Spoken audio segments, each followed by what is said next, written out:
My name is Greg and my wife Erin. We own a company called Power Welder.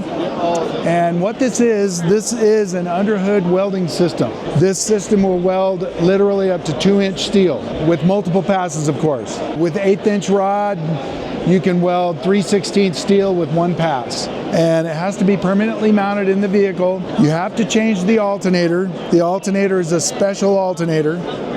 Your factory alternator will not work. You have to mount the box in a location that you choose. We can help you with that.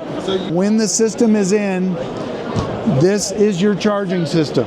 This takes the place of your factory charging system. When you're going to weld, you always turn this on at idle.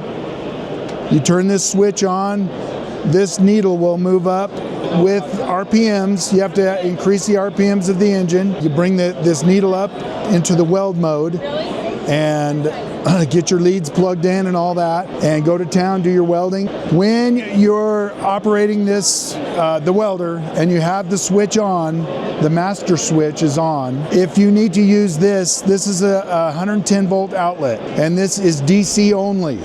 So in other words, it'll operate brush type grinder, anything like that. No sensitive electronics, no capacitor start motors or anything like that. Turn this on, this needle's gonna come up into the power tool mode.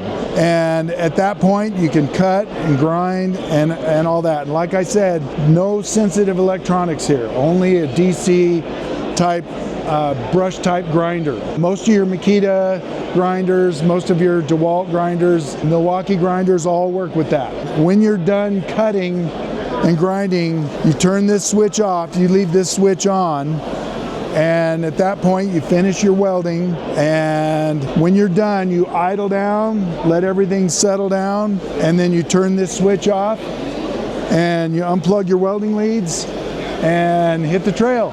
And you can reach us at PremierPowerWelder.com.